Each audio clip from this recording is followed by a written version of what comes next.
Nobody was doing me a favor, but I had very much earned a seat at this table. I became more of a listener than a leader, I would say. When you hire diverse staff, then you have to empower them and listen to them. The most qualified person just might be that woman in the room. We have to celebrate the wins, however big or small they are. We look at inclusion as, being able to show up as your authentic self and thrive. Do Black Lives Matter enough to invest in Black lives? Black women leading the charge. You gotta keep going, no matter what. Of Diversity Reboot 2021, 5-day extravaganza of global leaders and hiring managers galvanized around building diverse, equitable, and inclusive workplaces as well as communities.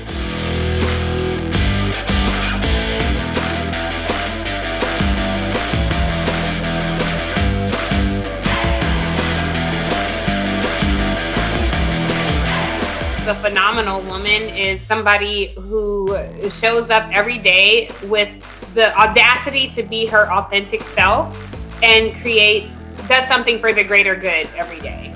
It takes a lot to put yourself out there and declare your opinions and say something. I'm not afraid to fall because I can fall and get back up. Failure is not an option. Women are always scrutinized if they suddenly find themselves in a high position. Bullies hate people that let them be bullied.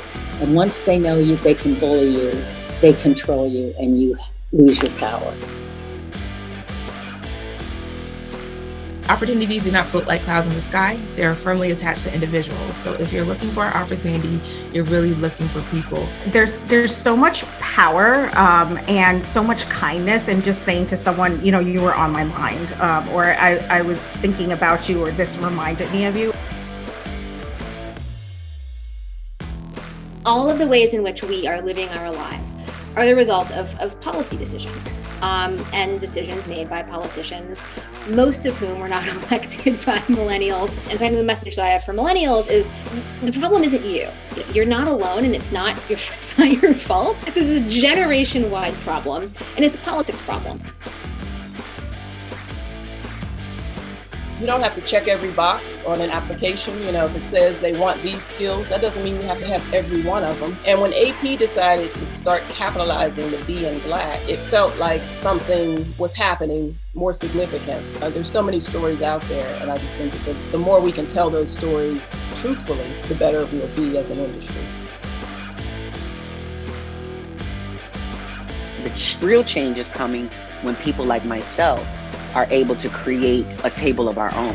I had allowed myself to be convinced that my dreams weren't possible. So I would just say to my younger self, don't give up. Don't give up on your creativeness.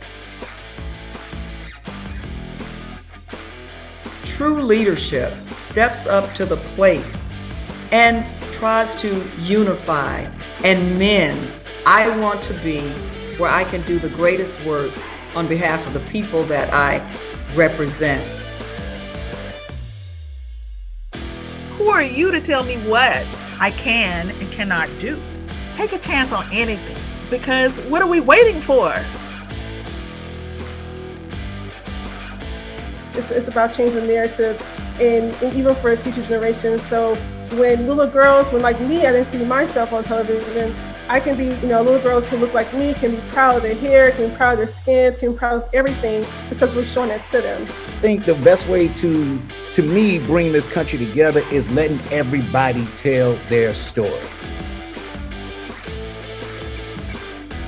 I always champion this idea that only journalism will pay for journalism. We are all public service professionals and trying to serve the community.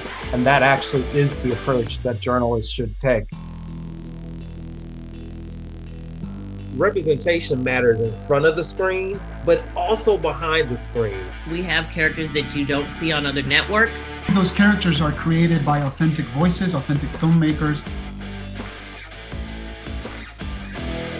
I believe that true allyship is when you are willing to lay down your privilege to create equity for others.